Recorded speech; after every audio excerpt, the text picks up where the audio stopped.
ಸ್ನೇಹಿತರೆ ನೋಡಿ ಹೇಗಿದೆ ಇಲ್ಲಿ ಒಂದು ಸುತ್ತಲೂ ನೋಡಿ ಇದೆಲ್ಲ ವೆಸ್ಟರ್ನ್ ಘಾಟ್ಸು, ಅದರ ಮಧ್ಯೆ ಈ ಒಂದು ಕಡಲ ತೀರ ತುಂಬ ರೋಮಾಂಚನಕಾರಿ ಇದೆ. So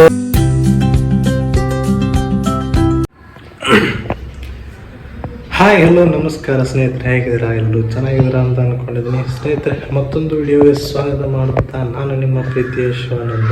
welcome to my YouTube channel ಸರ್ಕಾರಿ ಬಂಡಲರ್ಸ್. ಸ್ನೇಹಿತರೆ, ನಿಮಗೆ ಇವತ್ತು ಇಂಟ್ರೆಸ್ಟಿಂಗ್ ಸ್ಟೋರಿನ ಹೇಳೋದಕ್ಕೆ ಇಷ್ಟಪಡ್ತೀನಿ. ಯಾಕಂದರೆ ಒಂದು ಒಳ್ಳೆ ಇಂಟ್ರೆಸ್ಟಿಂಗ್ ಸ್ಟೋರಿ, ಅದು ನಮ್ಮ ಕಾರವಾರದಲ್ಲಿರುವಂಥ ಒಂದು ಹಿಸ್ಟಾರಿಕಲ್ ಸ್ಟೋರಿನ ನಿಮ್ಮ ಮುಂದೆ ವ್ಯಕ್ತಪಡಿಸ್ತೀನಿ. ಅದೇನಂದರೆ ಸ್ನೇಹಿತರೆ ಯೂಶ್ವಲಿ ನೀವು ಎಲ್ರಿಗೂ ಅನಿಸುತ್ತೆ ಟ್ರಾವೆಲ್ ಮಾಡಬೇಕು, ಟ್ರಿಪ್ ಮಾಡಬೇಕು, ಫ್ಯಾಮಿಲೀಸ್ ಜೊತೆ, ಫ್ರೆಂಡ್ಸ್ ಜೊತೆ ಅಂತ ಹೇಳಿ. ಅದಕ್ಕೋಸ್ಕರ ದುಡ್ಡು ಬೇಕಾಗುತ್ತೆ, ವೆಹಿಕಲ್ಸ್ ಬೇಕಾಗುತ್ತೆ, ಅದರ ಮೇಲೂ ಕೂಡ ಒಂದು ಒಳ್ಳೆಯ ಡೆಸ್ಟಿನೇಷನ್ ಬೇಕಾಗುತ್ತೆ ಅಲ್ವಾ ಸ್ನೇಹಿತರೆ? ಸೊ ನೀವು ಡೆಸ್ಟಿನೇಷನ್ ಅಂತ ಥಿಂಕ್ ಮಾಡಿದಾಗ ನಿಮಗೆ ತಲೆಗೆ ಬರೋದು ಯಾವ್ದು ಹೇಳಿ? ಈ ಕೋಸ್ಟಲ್ ಏರಿಯಾಸ್ ಅಲ್ಲ. ಆವಾಗ ಕೋಸ್ಟಲ್ ಏರಿಯಾಸ್ ಅಂದಾಗ ಯೂಶ್ವಲಿ ಕಾರವಾರ, ಉಡುಪಿ, ಕುಂದಾಪುರ, ಮಂಗಳೂರು ಇವೇ ನಿಮ್ಮ ತಲೆಗೆ ಬರೋದು. ಸೊ ಒಳ್ಳೆ ಪ್ಲೇಸಸ್ಗಳು ನಿಮ್ಗೆ ಸಿಗೋದೇ ಅಲ್ಲೇ. ಒಳ್ಳೆ ವೆಸ್ಟರ್ನ್ ಘಾಟ್ಸು, ಒಳ್ಳೆ ವ್ಯೂ ಪಾಯಿಂಟ್ಸು, ಒಳ್ಳೆ ಸನ್ಸೆಟ್ ಪಾಯಿಂಟ್ಸು, ಸನ್ರೈಸ್ ಪಾಯಿಂಟ್ಸು ಎಲ್ಲ ಸಿಗೋದು ಒಂದು ವೆಸ್ಟರ್ನ್ ಘಾಟ್ಸಲ್ಲೇ. ಸೊ ಸ್ನೇಹಿತರೆ, ನಿಮಗೆ ಒಂದು ಆಲ್ರೆಡಿ ನಿಮಗೆ ಗೊತ್ತಾಗಿರುತ್ತೆ ನನ್ನ ತಮ್ಮನೇಲಿ ನೋಡಿ ನಾನು ಯಾವ ಸ್ಟೋರಿನ ಹೇಳೋದಕ್ಕೆ ಹೋಗ್ತಾ ಇದ್ದೀನಿ ಅಂತ. ಸ್ನೇಹಿತರೆ ಬೇರೆ ಯಾವುದೂ ಅಲ್ಲ, ನಮ್ಮ ರವೀಂದ್ರನಾಥ್ ಟ್ಯಾಗೋರ್ ಬೀಚ್ ಬಗ್ಗೆ ನಾನು ಹೇಳೋದಕ್ಕೆ ಹೊಂಟಿದ್ದೀನಿ. ಏನಪ್ಪ ಈ ಒಂದು ರವೀಂದ್ರನಾಥ್ ಟ್ಯಾಗೋರ್ ಬೀಚ್ ಅಂಥ ವಿಶೇಷತೆ ಯಾಕೆ ಬಂತು ಈ ಒಂದು ಬೀಚ್ಗೆ? ತುಂಬ ಹಲವಾರು ಬೀಚ್ಗಳಿದ್ದಾವೆ, ಆದರೂ ಈ ಬೀಚ್ಗೆ ಯಾಕೆ ಅಷ್ಟು ವ್ಯಾಲ್ಯೂ ಬಂತು? ಅದು ಕಾರವಾರದಲ್ಲಿ. ಸ್ನೇಹಿತರೆ ಏನಂದರೆ 1882ರಲ್ಲಿ ಇದರೊಂದು ಹಿನ್ನೆಲೆಯನ್ನು ನಿಮ್ಮ ಮುಂದೆ ಹೇಳಬೇಕಂದ್ರೆ ಸ್ನೇಹಿತರೆ ಏನಂದರೆ 1882ರಲ್ಲಿ ಏನಂದರೆ ಈ ಒಂದು ಬೀಚ್ಗೆ ರವೀಂದ್ರನಾಥ್ ಟ್ಯಾಗೋರ್ ಅಂತ ಯಾಕೆ ನಾಮಾಂಕಿತವನ್ನು ಮಾಡಲಾಯಿತು? ಒಂದು ಈ ನಾವೆಲ್ ಲಾರಿಯೇಟ್ ಹಾಗೂ ನಮ್ಮ ರಾಷ್ಟ್ರಕವಿ ಆದಂಥ ರವೀಂದ್ರನಾಥ್ ಟ್ಯಾಗೋರ್ ಅವರ ಹೆಸರು ಈ ಒಂದು ಬೀಚ್ಗೆ ಯಾಕೆ ಬಂತು ಅನ್ನೋದೇ ಒಂದು ಕುತೂಹಲ. ಏನಂದರೆ ಸ್ನೇಹಿತರೆ, ಇಲ್ಲಿ 1882ರಲ್ಲಿ ನಮ್ಮ ರಾಷ್ಟ್ರಕವಿಯಾದಂಥ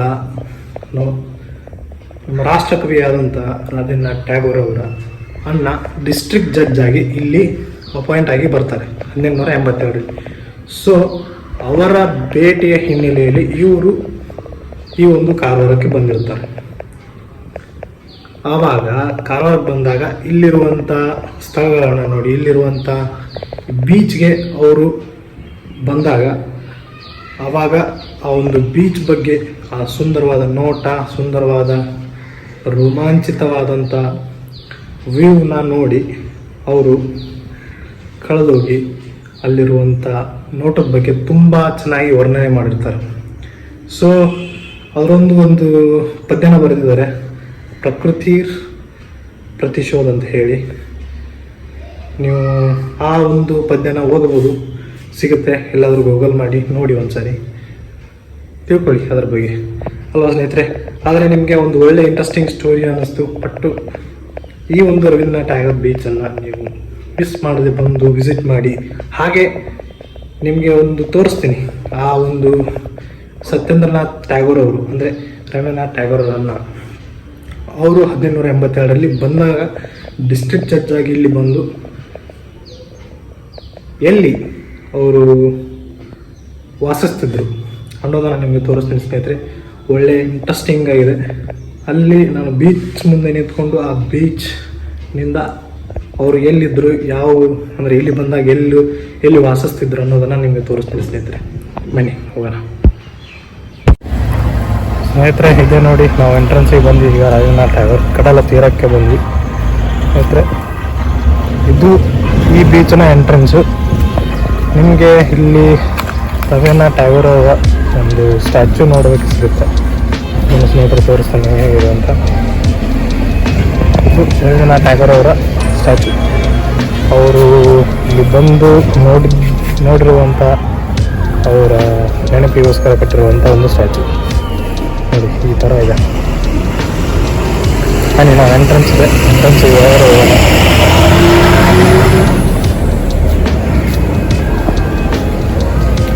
ಇಲ್ಲಿ ನಮ್ಮ ಬೈಕ್ ಪಾರ್ಕ್ ಮಾಡಿದ್ದೀನಿ. ಎಂಟ್ರೆನ್ಸ್ ಒಳಗಡೆ ಹೋಗುವ.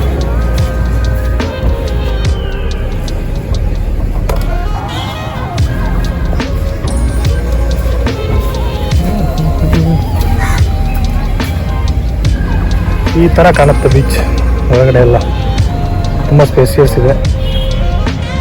ಇಲ್ಲಿ ಹಲವಾರು ಫಂಕ್ಷನ್ಗಳು ನಡೀತವೆ. ಒಂದು ಸ್ಟೇಜ್ ಇದೆ ಇಲ್ಲಿ ನೋಡಿ. ಈ ಸ್ಟೇಜ್ನಲ್ಲಿ ಹಲವಾರು ಫಂಕ್ಷನ್ಗಳು, ಯಾವುದೇ ಒಂದು ಆ್ಯಕ್ಟಿವಿಟೀಸ್ ಇಲ್ಲಿ ನಡೆಯುವಂಥ ಜಾಗ ಇದು. ಇಲ್ಲ ಅಂದರೆ ಯಾವುದೇ ಫಂಕ್ಷನ್ ಆಗಲಿ, ಗೌರ್ಮೆಂಟ್ ಫಂಕ್ಷನ್ಸ್ ಆಗಲಿ, ಈ ಪ್ರೈವೇಟ್ ಆಗಲಿ, ಇಲ್ಲೇ ನಡೆಯೋದು. ಸುತ್ತಲೂ ಹೀಗಿದೆ.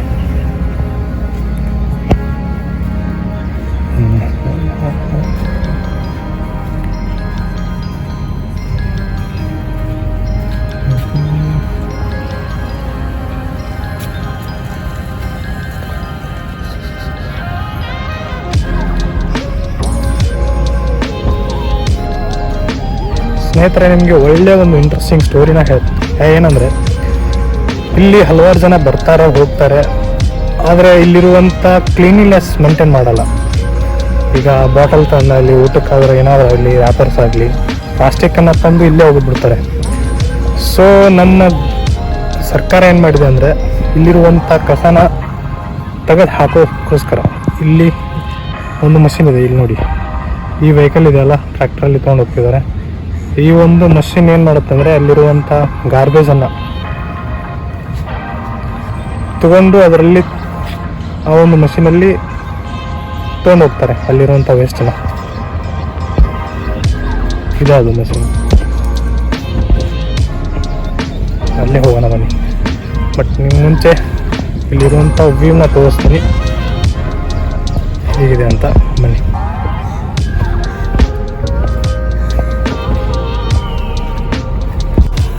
ಸ್ನೇಹಿತರೆ ನೋಡಿ, ಇಲ್ಲಿರುವಂಥ ಕಸನ ಹೇಗದು ತಗೊಳಕ್ಕೆ ಅಂತ.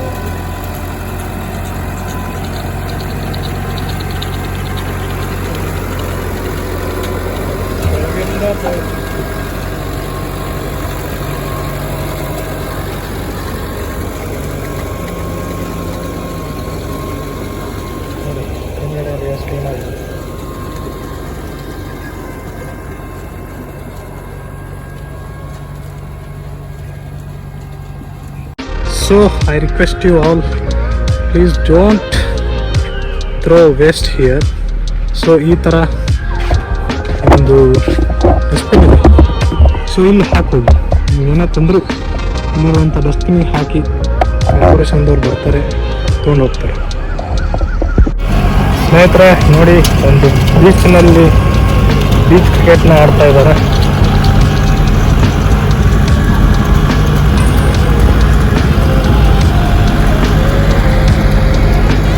ಇಲ್ಲಿ ತುಂಬ ಮಾರ್ನಿಂಗ್ ಆ್ಯಕ್ಟಿವಿಟೀಸ್ ಮಾಡ್ಬೋದು, ವಾಕಿಂಗ್ ಮಾಡ್ಬೋದು, ಜಾಗಿಂಗ್ ಮಾಡ್ಬೋದು, ತುಂಬ ಹಲವಾರು. ಹಾಗೆ ಇಲ್ಲಿ ಬಂದಾಗ ನೀವು ವಿಸಿಟ್ ಮಾಡಿದಾಗ ಇಲ್ಲಿ ಅಡ್ವೆಂಚರ್ ಸ್ಪೋರ್ಟ್ಸ್ ಸತ್ಯಕ್ಕೂ ನಿಮಗೆ ಸಿಗುತ್ತೆ, ನೀವು ಅದು ಕೂಡ ಮಾಡ್ಬೋದು ಇಲ್ಲಿ. ಸ್ನೇಹಿತರೆ, ನಿಮ್ಗೆ ಹೇಳಿದ್ನಲ್ಲ, ರವೀಂದ್ರನಾಥ್ ಟ್ಯಾಗೋರ್ ಅವರ ಅಣ್ಣ ಎಲ್ಲಿ ನೆಲೆಸಿದ್ರು ಅಂತೇಳಿ ಅವ್ರು ಬಂದಾಗ ನಿಮಗೆ ಆ ಜಾಗವನ್ನು ತೋರಿಸ್ತೀನಿ. ಬಟ್ ಅಲ್ಲಿ ಹೋಗೋದಕ್ಕಾಗಲ್ಲ, ಯಾಕಂದರೆ ಅಲ್ಲಿ ಹೋಗಿ ನಾವು ವಿಡಿಯೋಗ್ರಫಿ ಮಾಡಿದರೆ ಸುಮ್ಮನೆ ಟ್ರಸ್ ಆಗ್ಬೋದು. ಸೊ ಅವೆಲ್ಲ ರಿಸ್ಕ್ ಬೇಡ. ಇನ್ ಕೇಸ್ ನಿಮಗೆ ಬೇಕಂದರೆ ನಾನು ನೋಡೋಣ, ಪರ್ಮಿಷನ್ ಸಿಕ್ಕರೆ ಒಂದು ವಿಡಿಯೋ ಮಾಡೋದಕ್ಕೆ ಟ್ರೈ ಮಾಡ್ತೀನಿ. ನೋಡಿ ಒಂದು ಬೀಚ್ನ ವ್ಯೂ ಹೇಗಿದೆ ಅಂತ. ಸಂಜೆ ಟೈಮಲ್ಲಿ ತುಂಬ ಚೆನ್ನಾಗಿರುತ್ತೆ, ಸನ್ಸೆಟ್ ಆಗೋ ಟೈಮಲ್ಲಿ ತುಂಬ ಚೆನ್ನಾಗಿ ಕಾಣುತ್ತೆ ಇದೊಂದು ಬೀಚ್. ಸ್ನೇಹಿತರೆ, ನಿಮಗೆ ತೋರಿಸ್ತೀನಿ ಆ ಒಂದು ಅವರು ಎಲ್ಲಿ ನೆಲೆಸಿದ್ರು ಅಂತ ಹೇಳಿ. ಅದು ಈ ವಿಡಿಯೋದಲ್ಲಿ ಕಾಣುತ್ತೆ ಇಲ್ಲ ಗೊತ್ತಿಲ್ಲ. ಈ ಒಂದು ಪಾಯಿಂಟ್ ಇದೆಯಲ್ಲ, ಇಲ್ಲೊಂದು ಮನೆ ಕಾಣ್ತಿದೆ ನೋಡಿ ಮೇಲೆ, ಈ ಒಂದು ಪಾಯಿಂಟಲ್ಲಿ ಅವರು ಇದ್ರು. ಆ ಮನೆ ಕಾಣ್ತಿದೆಯಲ್ಲ, ಬೇಕಿದ್ರೆ ನಿಮ್ಗೊಂದು ಕ್ಲಿಪ್ ಹಾಕ್ತೀನಿ, ಅವ್ರು ಇರೋದಕ್ಕೆ ಏನು ಪುರಾವೆ ಏನಿದೆ ಅಂತ ಹೇಳಿ, ಏನು ಸಾಕ್ಷಿ. ಸೊ ನಿಮ್ಗೊಂದು ಕ್ಲಿಪ್ ಹಾಕ್ತೀನಿ, ಆ ಕ್ಲಿಪ್ಪಲ್ಲಿ ನೀವು ನೋಡ್ಕೋಬೋದು.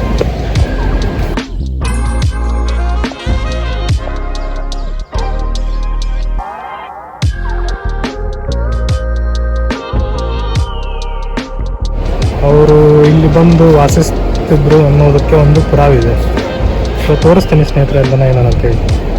ಆ ಒಂದು ಕ್ಲಿಪ್ಪಲ್ಲಿ ನೋಡಿ ಪೌಸ್ ಮಾಡಿಕೊಂಡು ಓದಿ, ನಿಮಗೆ ಗೊತ್ತಾಗುತ್ತೆ ಇಲ್ಲಿ ರವೀಂದ್ರನಾಥ್ ಟ್ಯಾಗೋರ್ ಅವರ ಅನ್ನ ಬಂದಿದ್ದು ಅಂತೇಳಿ. ನೀವು ಗೂಗಲ್ಲು ಮಾಡ್ಬೋದು, ಸಿಗುತ್ತೆ. ಹಾಗೆ ಈ ಒಂದು ವ್ಯೂನ ನೋಡಿ ಹೇಗಿದೆ ಅಂತೇಳಿ. ಬೆಳಗ್ಗೆ ಎಲ್ಲರೂ ವಾಕಿಂಗ್, ಕ್ರಿಕೆಟ್ ಮಾಡ್ತಾ ಇದ್ದಾರೆ. ಮೀನುಗಾರರು ಮೀನನ್ನು ಹಿಡಿತಿದ್ದಾರೆ ನೋಡಿ ಸ್ನೇಹಿತರೆ. ಹಾಗೆ ಇಲ್ಲಿ ವಾಟರ್ ಸ್ಪೋರ್ಟ್ಸ್ ಆ್ಯಕ್ಟಿವಿಟೀಸು ಸಿಗುತ್ತೆ, ಮಾಡ್ಬೋದು ಬಂದಾಗ.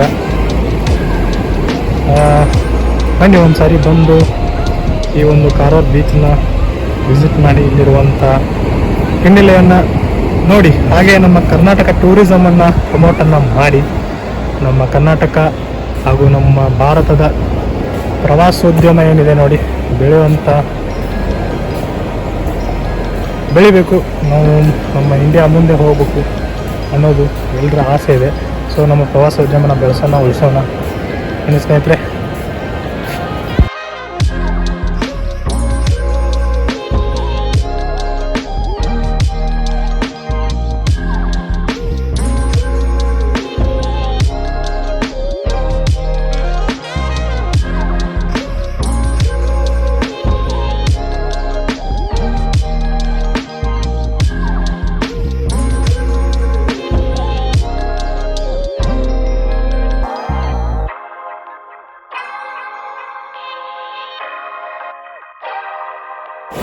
ಸ್ನೇಹಿತರೆ ನೋಡಿ ಹೇಗಿದೆ ಇಲ್ಲಿ ಒಂದು ವ್ಯೂ. ಸುತ್ತಲೂ ನೋಡಿ ಇದೆಲ್ಲ ವೆಸ್ಟರ್ನ್ ಘಾಟ್ಸು, ಅದರ ಮಧ್ಯೆ ಈ ಒಂದು ಕಡಲ ತೀರ ತುಂಬ ರೋಮಾಂಚನಕಾರಿ ಇದೆ. ಸೊ ಇದಕ್ಕಾಗಿಯೇ ರವೀಂದ್ರನಾಥ್ ಟ್ಯಾಗೋರ್ ಅವರು ಇಲ್ಲಿ ಬರೆದಂಥ ಒಂದು ಪದ್ಯ ತುಂಬ ಫೇಮಸ್ ಇದೆ. ಅದೇ ಪ್ರಕೃತಿ ಪ್ರತಿಶೋಧ ಅಂತ ಹೇಳಿ, ರಿವೆಂಜ್ ಆಫ್ ನೇಚರ್.